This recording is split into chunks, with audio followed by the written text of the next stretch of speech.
while you're still stressing over a 5-day turnaround for a non-integrated abutment crown. The integrated design gets it done in just 2 days.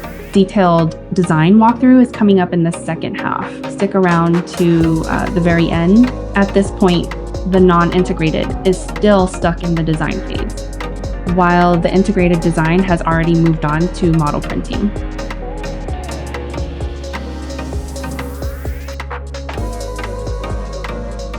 When the non-integrated workflow is still waiting for the abutment to be returned from the lab, the integrated has already started milling and sintering the crown. By the time the non-integrated finally receives the abutment, they still have to scan, refine, and design the crown step by step, already checking the fit and ready for shipment.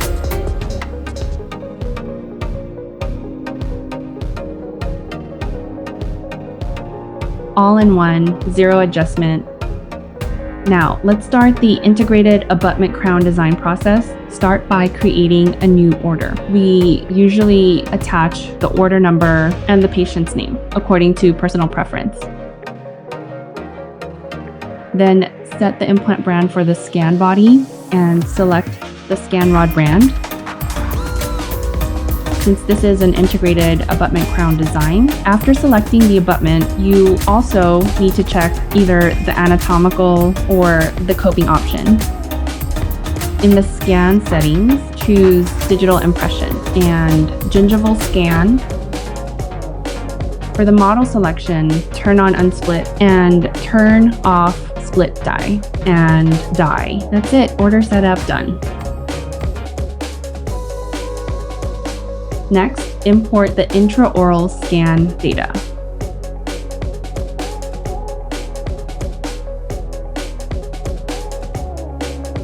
Now we begin the design.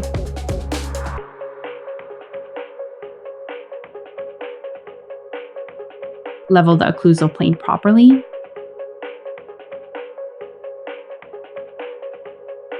Then make fine adjustments to the scan data. This step is automatically done by the software. After adjusting the upper jaw, adjust the lower jaw.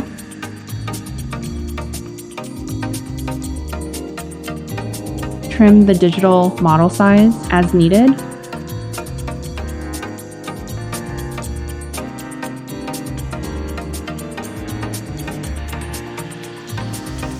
In the step of model sculpting, use the extraction tool to remove the provisional abutment. Then use the sculpting tool for minor refinements. We do not modify the opposing jaw.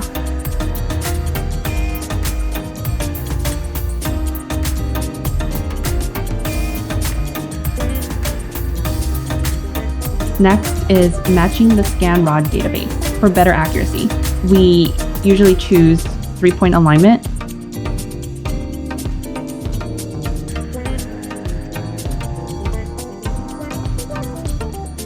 Pay attention to the insertion direction of the dental implant and the undercut direction of the proximal surfaces.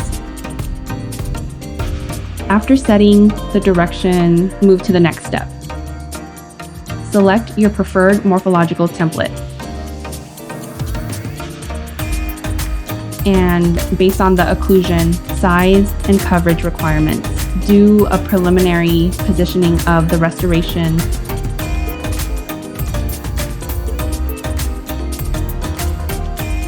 And next is abutment design. Using the initial crown placement from the previous step as a reference, adjust the abutment edge position and the top cap morphology.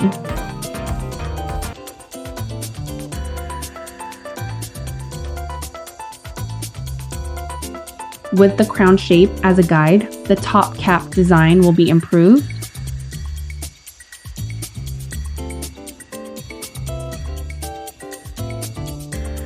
After finishing the top cap part, design the transmucosal portion. The oppression value should be kept between 0.2 and 0.3 millimeters.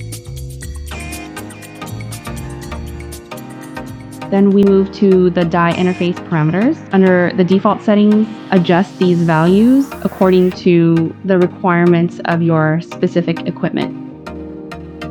Next step is connecting the crown morphology with the abutment.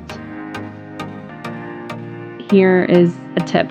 Don't let the software auto-connect. First, use the deformation tool to manually adjust, then let the software connect automatically. The final shape won't change too much. Then smooth out the abutment edge slightly to ensure smoother seating of the abutment. Now we handle occlusion. Use the Smart tool to let the software automatically remove occlusal interferences, and finally manually smooth and adjust. Next step is completion. Now for the abutment screw hole, select through all layers. Personal suggestion, setting the expansion radius to 0.2 millimeters so that the crown aperture is slightly larger than the abutment hole, allowing smoother screw passage. Finally, check the design. Now proceed to model editing. Since we already trimmed the data in the earlier steps, the software will skip to step 3 directly. The key point is to turn on the option to merge the abutment with the model. In the anatomical morphology design layer, choose to cut the gingiva according to the design, and then skip to the articulator interface, the articulator option, according to your own preferences.